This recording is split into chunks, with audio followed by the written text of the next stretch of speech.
Hey everybody, I'd like to apologize for the low quality video. My camera broke and Mr. Jack lost his. So we'll hopefully have a new camera next week, but this is some important information, so we wanted to get it out rather than wait. We're using a freebie camera from Office Max. Thank you, Office Max. Price is right. Yeah, the price is right and you get what you pay for. That's right. Well, Jack, what I want to talk to you today is about researching the items that you find. Now, I know you know a lot about a lot of things, but surely you run into some things that you just don't know about. That's true. In the past, how did you research these things to find out what they were worth? Well, researching antiques and collectibles and the things you find, it's a lot like women. You're never going to know exactly what's going on with them. So, back in the day when I first started doing this, I was young. And you know, that's been quite a while ago. Yeah.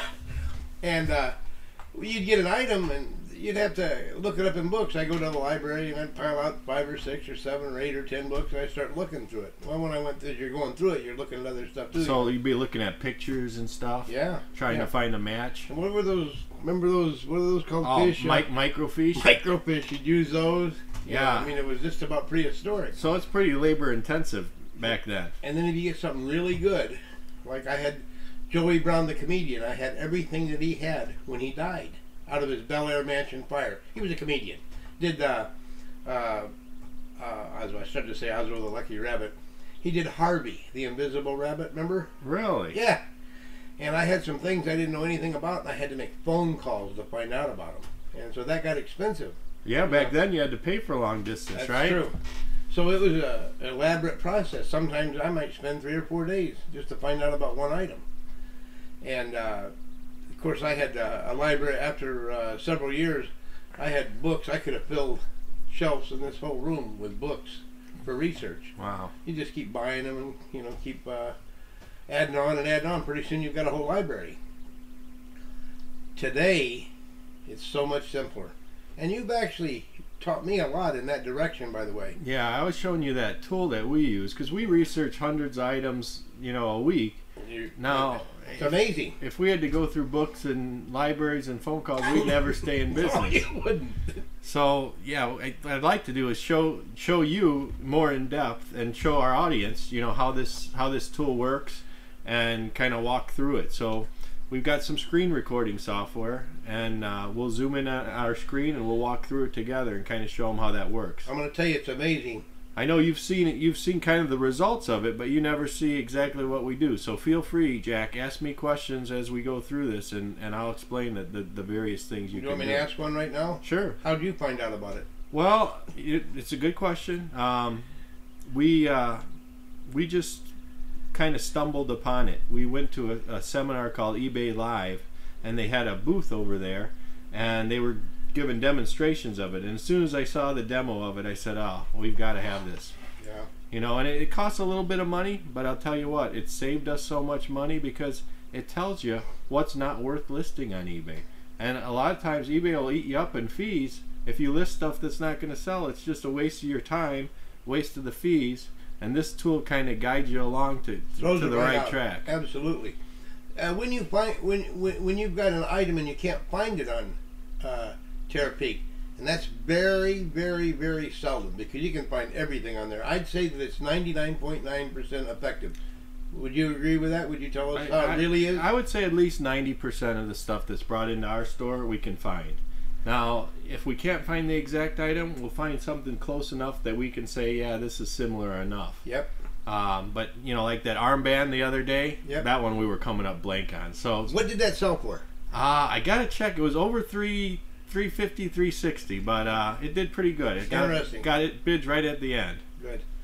All right, Jack. Well, let's pause the video, and we're going to zoom in on the screen and see how this tool works. All right, Jack, I got my research tool up. Why don't you give me something you want to research, and we can show how this works. How's about a flip phone, Cisco? Flip camera? Yeah. All right, we'll do a 8 GB flip camera. So we just put in what we're searching for. I like to keep this 2 or 3 words at the most because the more words you put in, the less results you're going to get. Now you can search 30, 60, or 90 days on this, but because it's electronics, it's going to be best if we search just 30 days. The farther back you go, you're going to get skewed results because technology always drops it over time. We'll go ahead and click search, and what it's doing is it's going through all of the eBay auctions that completed in the past 30 days, and it's going to compile all that data real quick to show us how often it sells and what the average price is it sells for. And you'll see here, what's the average price? Average price is $132.32. 113 of them have been listed over the past 30 days, and 65% of them sell. So this is a pretty hot little camera, one you might want to look into getting, so we don't have to make poor videos again. But this is going to be a little bit skewed because it's going to also take in flip 8 GB accessories. So I'm going to just change here to category and only look in the camcorder category. Yep. That'll get me a little bit more accurate results. And I see my average price went up from 132 to 138. This shows you your highest price sales, $224.99. Somebody sold one for on the 9th of March. Shows you that $15,000 worth of these cameras were sold. It shows you that, well, this is a really good, helpful one. Fixed price over bid auction. In bid auction, average price is only $117, and fixed price is $148. So if you had one of these to sell, you'd want to put it on a buy it now. You wouldn't want to run it in an auction. Make more money, right? Yeah, I mean, that's... tells you what to do. Yeah, that's 20, 30 more bucks almost. Here it shows you what the best day of the week is to list, and it shows you the best time of the day. So it looks like 9 to 10 p.m. is probably the best time, and it looks like Thursday is probably the best day to list the camera. So this tool, not only does it tell you should you list the thing on eBay, but it helps you say when you should list it, what day you should list it, and what format you should list it in. It does cost a little bit of money. It's about 25 bucks for a month subscription, or a little over 200 for a year.